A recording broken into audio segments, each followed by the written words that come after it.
Thanks so much, Kim. I'm here with Elizabeth Love, who just graduated from West High School, now off to Columbia. Congratulations on that, by the way. Elizabeth, you also participated in the School Safety Commission earlier in the year. That's why we brought you on the show to talk more about that. Let's start off with the generation you grew up in. Columbine happened after I graduated from high school. I never went to school thinking this was a possibility in my life. What was that like for you and your fellow classmates? In a word, it was really terrifying. Sandy Hook happened when I was in the 7th grade, and it happened on a Friday. And I remember the Sunday after Sandy Hook not being able to fall asleep because I was so scared about going back to school. And I was so scared for my little sister who was in 2nd grade because the 2nd grade hallway in her school was really close to the doors. And so I worried that if a gunman were to come in or if something were to happen, that she wouldn't be safe.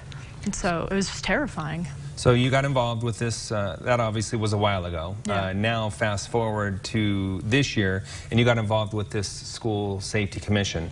What was that process like, and why did you want to be part of it?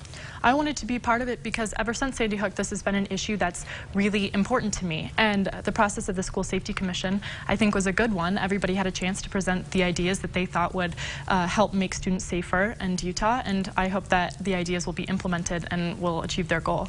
It was a very diverse group with different interests. You know, you had the gun lobbying industry with you, you had teachers, all types of different people. How did that process play out, and was it cordial?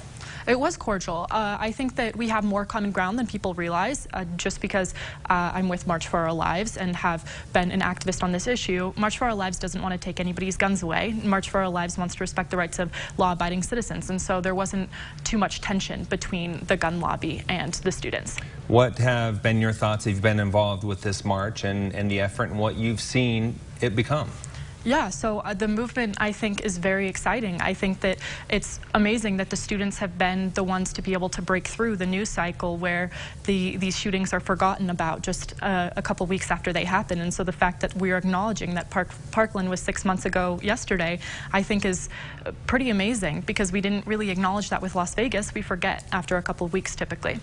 Let's head back to the commission. You guys made recommendations. Which ones do you feel the best about that could actually make a difference in this situation? The one that I think could make potentially the biggest difference in this situation is extreme risk protection orders, which with due process allow law enforcement to get a judge to take away firearms from people that might be a risk to people around them or to themselves if they're suicidal. Yeah, like the Parkland shooter who showed signs that this could potentially happen. Exactly. That went through the legislature last year, albeit late in the process, but it had a hard time. Are you confident that maybe this time around lawmakers may be able to come together on something like that? Yeah, I think the fact that it was introduced late in the legislative session had a big impact on the ability to build support around that bill. I'm confident that this year it'll have more widespread support. I think the tides have turned. You mentioned the one word terrified in describing, you know, your school experience.